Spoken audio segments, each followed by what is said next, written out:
Four celebrities who claim to know everything there is to know about their specialist subject. But can they cut it on television's toughest quiz? They've agreed to put themselves in the hot seat in aid of children in need. But only one person can be the winner. Who will be crowned tonight's mastermind for children in need?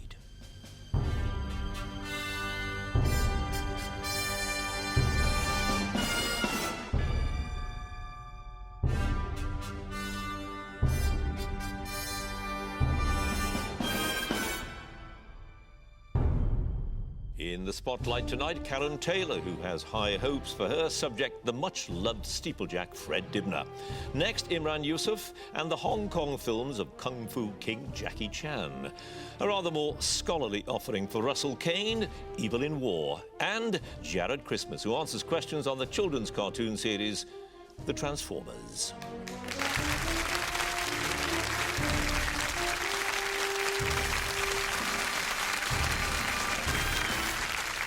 John Humphrys, and welcome to a special edition of Mastermind. Tonight, we bring you a more light-hearted show, but all in a good cause. Here to test their nerves and knowledge are four brave comedy talents. More accustomed to making us laugh, they have agreed to take their place in the famous, the infamous black chair in aid of children in need. But we won't be giving them an easy ride. Because of that, they will still need to exercise their intellects in our two vigorous question and answer rounds. The usual rules apply: 2 minutes on their chosen subject and 2 minutes on general knowledge. Now, all the contenders have given up their time for free, so if you would also like to donate something, please log on to bbc.co.uk/Pudsey/donate. The winner does, however, get to walk away with something, our unique Pudsey trophy. But who will it be tonight? Well, we'll soon find out. And let me ask our first contender to join us, please.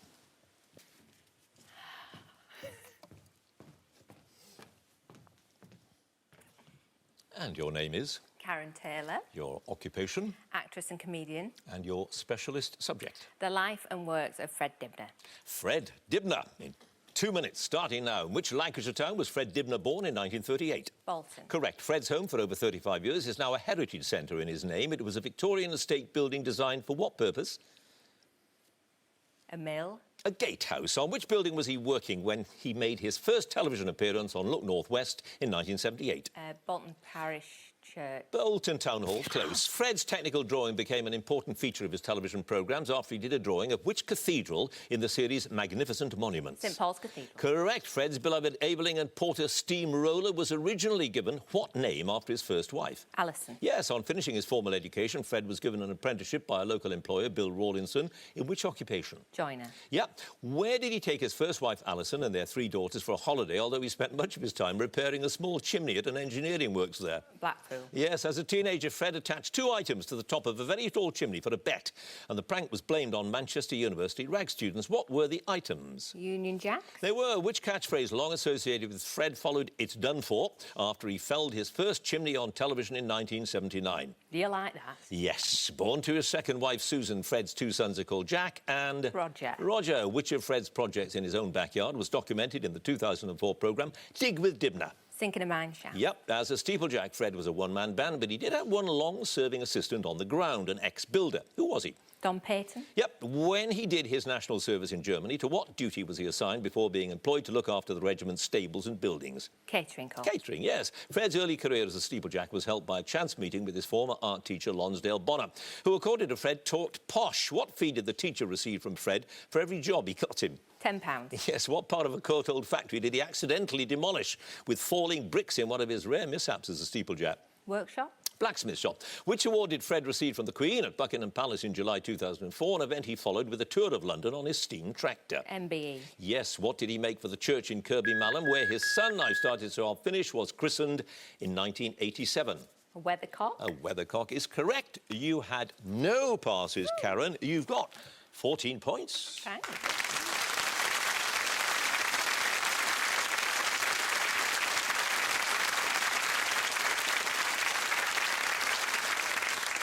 And our next contender, please. Go on. And your name is? Imran Youssef. Your occupation? Stand-up comedian. And your chosen subject? Jackie Chan, The Hong Kong Years. Jackie Chan, in 2 minutes. Jackie Chan was born in 1954. What was his birth name, which literally means born in Hong Kong? Chan Kong San. Yes, at the beginning of Operation Condor, Jackie escapes from what dreadful fate after drinking the cave tribe's holy water? Being killed by them. Nearly having to marry the obese princess, much worse. The outtake shown at the end of a 1981 film impressed him so much that he began to use the same device in his own films. What was it? Could you repeat the question, please? The outtake shown at the end of which 1981 film impressed him so much that he began to use the same device in his own films. What was it? When the bloopers, when the stunts went wrong. It was a cannonball run. In Dragons Forever, Betty says she isn't bothered about a man's looks, but she hates a... what? Snob. She might, but it's a pot belly is the answer. The stunt mishap that very nearly killed Jackie, leaving him with a permanent hole in his skull, took place during the making of which film? Armour of God. Yes, what drink is advertised on the side of the double-decker bus that Jackie's character clings to at the beginning of Police Story? No. Pepsi.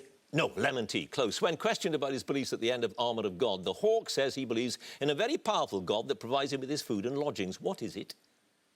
Money. Yes. What is the name of the kickboxing champion who performs a spin kick during his fight with Jackie at the end of Wheels on Meals that extinguishes a row of candles on a table? Benny the Jet Arquides. Exactly. In Operation Condor, what does Jackie use to get down the mountain after he's escaped from the cave tribe?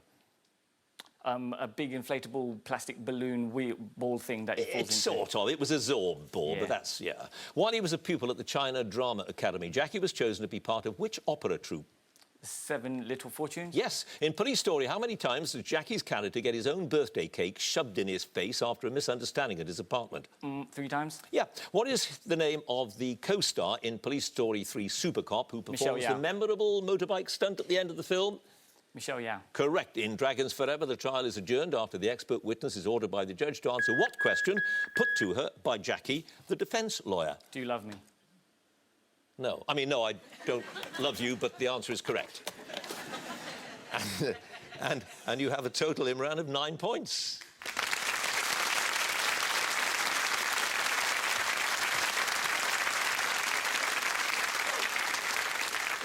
And our next contender, please.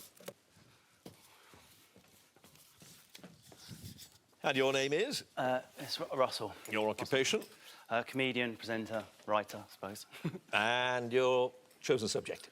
It's the life and novels of Evelyn Waugh. Evelyn Waugh in 2 minutes. Starting now, which university did Waugh attend from January 1922? He left without a degree and with a lot of debt. Oxford. Yep. What title was given to the trilogy comprising Officers and Gentlemen, Men-at-Arms and Unconditional Surrender when it was published as a single volume in 1965? The Sword of Honour. Yes. Which novel about a middle-aged Catholic author, first published in 1957, is a fictionalised account of the nervous breakdown that Waugh had on board a ship? The Ordeal of Gilbert Pinfold. Correct. How were Waugh and his first wife known to their friends because of their first names? He Evelyn and she Evelyn. Yes, which Oxford club, probably based on the real-life Bullingdon Club, is holding its raucous and destructive annual dinner at the beginning of Decline and Fall? The Bollinger Club. Yes, in which novel does the Oxford-educated Emperor Seth try to modernise his country, the fictional African island of Azania? Black Mischief. Yep. In Brideshead Revisited, what does Charles Ryder's friend Sebastian Flight call his teddy bear?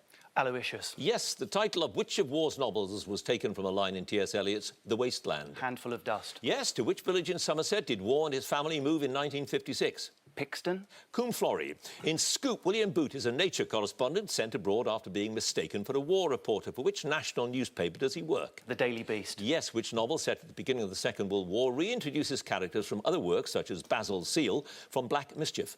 Put Out More Flags. Yes, in Vile Bodies, Jane Brown invites the remaining guests from Archie Schwartz's party back to her house. What's her address? Number 10 Downing Street. Yes, in 1930, Waugh went to which African country to report on the coronation of its emperor? He returned there 5 years later to cover the war with Italy. Abyssinia, it was called at the time. Yes, what is the name of the hero of the Sword of Honour trilogy whose unhappy experiences in the army are based on Waugh's own? Guy Crouchback. Yes, who asked Waugh to accompany him on Fitzroy MacLean's military mission to Croatia in 1944, where they were involved in a plane crash? Sir Randolph Churchill. Yes, in A Handful of Dust, what's the name of the married woman who has an affair with John Beaver? Brenda Last. Yes, Dennis Barlow works at the Happier Hunting Ground Pets funeral parlour in which one of the novels set in California? The Loved One. Yes, in 1930, Waugh became a member of which Christian church? The Catholic Church. Yes, in Sword of Honour, what's the name of Guy Crouchback's wife who is killed by a doodlebug? Virginia Troy was her original. Yes, absolutely. What a round. You've got